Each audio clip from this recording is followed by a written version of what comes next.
মায়ের হাতে রান্না এটার তো কোনো তুলনাই হয় না। হঠাৎ করে মা আসলো বাসায় বেড়াতে। তখন ইচ্ছে করলো যে মায়ের হাতে রান্না খেতে ইচ্ছে করছে। তখন মা রান্নাটা করে দিল। আসসালামু আলাইকুম। আশা করছি সবাই ভালো আছেন। দেশে ও দেশের বাহিরে যে যেখান থেকে আমার ভিডিওটি দেখছেন সবাইকে অসংখ্য ধন্যবাদ।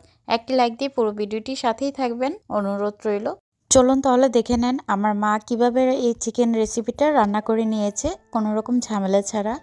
তো মায়েদের হাতের রান্নার তো তুলনাই হয় না। তো দেখতেই পাচ্ছেন প্যানে পরিমাণ মতো তেল দিয়ে দিয়েছে আর দিয়ে দিয়েছে পেঁয়াজ কুচি। এখন দিয়ে দিচ্ছে পরিমাণ মতো আদা বাটা আর দিয়ে দিচ্ছে জিরে বাটা। মায়েরা তো সাধারণত সাদামাটা করে রান্না বান্না করে, তো তারপরও অনেক টেস্ট হয় মায়েদের রান্না। আর দিয়ে দিচ্ছে মরিচ গুঁড়ো, ঝালটা যার যার ইচ্ছে মতো দিয়ে নেবেন।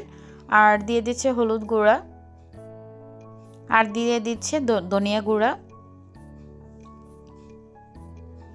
স্বাদ মতো লবণ দিয়ে দিয়েছে। এখন ভালো করে কষিয়ে নিচ্ছে। দেখতেই পাচ্ছেন মায়েরা কত সুন্দর করে এরকমভাবে সিম্পলভাবে রান্না করে, অথচ কত টেস্ট হয়। আর আমি এদিক দিয়ে আমিও হেল্প করছি মাকে। আর শুকনো গরম মশলা দিয়ে দিয়েছি। আর এখানে দিয়ে দিচ্ছি গরম মশলা, আমি দিয়েছি এলাচ দিয়েছি, তেজপাতা দিয়েছি আর দারচিনি দিয়ে দিয়েছি।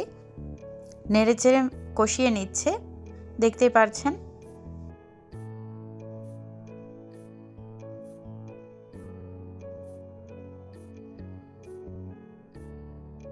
মাকে আমি হেল্প করছি আর এদিক দিয়ে অল্প পানি দিয়ে দিচ্ছি ভালো করে কষিয়ে নেওয়ার জন্য। আমরা তো কত স্টাইল করে রান্না করি, মায়েরা তো একদম সিম্পল ওয়েতে রান্না করে, কিন্তু খেতে দারুণ টেস্ট হয়। আর এদিক দিয়ে ঢাকনা দিয়ে ঢেকে দিয়েছি। ওই সময় দিয়েছিলাম কয়েকটা, এখন আরও কয়েকটা দারচিনি দিতে বলেছে তাই দিয়ে দিয়েছি। আর দিয়ে দিচ্ছে চিকেনগুলো। দেখতে পাচ্ছেন চিকেনগুলো সুন্দর করে এখন মশলা কষিয়ে নিয়ে তারপর চিকেনগুলো দিয়ে দিয়েছে।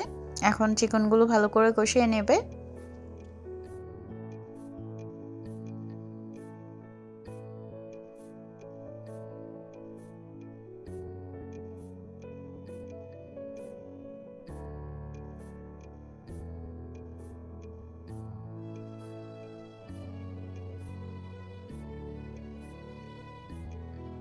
নেড়েচেড়ে আবারও ঢাকনা দিয়ে ঢেকে দিয়েছে। ঢেকে 5 মিনিট রান্নাটা করে নিয়েছে।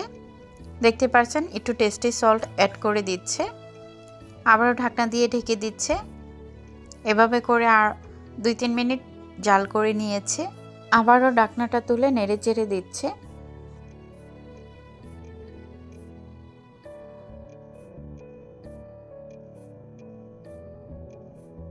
এখন আবারও পেঁয়াজ কুচি দিয়ে দিচ্ছি।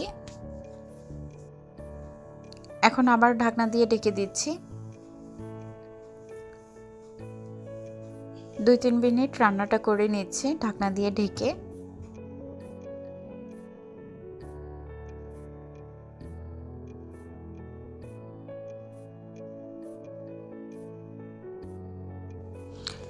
একটু পরপর ঢাকনাটা তুলে নেড়েচেড়ে দিচ্ছে। দেখতেই পাচ্ছেন অনেক সময় ধরে মাংসটা কষিয়ে নিচ্ছে।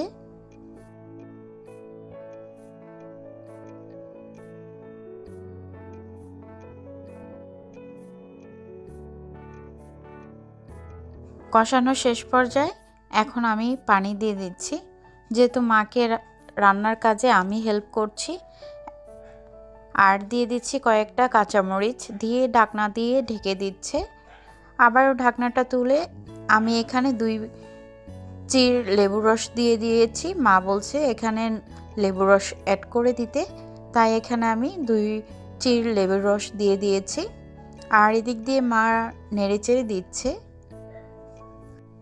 আমার এত রেসিপির মধ্যে আজকের রেসিপিটা একদম সেরা রেসিপি। আর আমার মা রান্না করছে, আমি হেল্প করছি, তো বুঝতেই পারছেন কতটা আনন্দ সহকারে আমি এই রান্নাটা করছি মায়ের সাথে। যারা এখন পর্যন্ত আমার ভিডিওটি দেখছেন কিন্তু একটি লাইক দিতে ভুলে গিয়েছেন, একটা লাইক দিয়ে পুরো ভিডিওটির সাথেই থাকবেন। আর যারা এখন পর্যন্ত আমার ভিডিওটি দেখছেন সবাইকে অসংখ্য ধন্যবাদ। আর যদি আমার চ্যানেলে নতুন হয়ে থাকেন তাহলে অবশ্যই চ্যানেলটি সাবস্ক্রাইব করে পাশে থাকা বেল বাটনটা অন করে দিবেন, যেন নতুন নতুন ভিডিও ছাড়ার সাথে সাথে আপনাদের কাছে নোটিফিকেশন চলে যায়। আর আপনাদের সাথে কথা বলতে বলতে আমার রান্নাটা প্রায় শেষ পর্যায়ে। দেখতেই পারছেন কতটা সুন্দর হয়েছে, কতটা লোভনীয় হয়েছে। আমার মার রান্নার চিকেন রেসিপিটা আপনাদের কাছে কেমন লেগেছে অবশ্যই কমেন্টে জানিয়ে যাবেন। ভালো লেগে থাকলে লাইক কমেন্ট শেয়ার করে পাশে থাকবেন। চ্যানেলে নতুন হয়ে থাকলে চ্যানেলটি সাবস্ক্রাইব করে পাশে থাকা বেল বাটনটা অন করে দিবেন, যেন নতুন নতুন ভিডিও ছাড়ার সাথে সাথে আপনাদের কাছে নোটিফিকেশন চলে যায়। আর যারা অলরেডি চ্যানেলটা সাবস্ক্রাইব করে দিয়েছেন তাদেরকে অসংখ্য ধন্যবাদ। আর দেখতেই পাচ্ছেন কতটা লোভনীয় হয়েছে এই চিকেন রেসিপিটা। মায়ের হাতের রান্না, এটার অসম্ভব টেস্ট হবে, এটা সবাই জানেন। মায়েদের রান্নার সাথে কারোর তুলনা হয় না। তো আমার এই রেসিপিটা আজকে এই পর্যন্তই। সবাই ভালো থাকবেন, সুস্থ থাকবেন। আমার মা বাবার জন্য সবাই দোয়া করবেন। যারা এখন পর্যন্ত আমার ভিডিওটি দেখছেন সবাইকে অসংখ্য ধন্যবাদ। আবারও নতুন কোনো রেসিপি নিয়ে হাজির হয়ে যাবো। এই পর্যন্ত ভালো থাকবেন, সুস্থ থাকবেন। আজকে এই পর্যন্ত। আল্লাহ হাফেজ।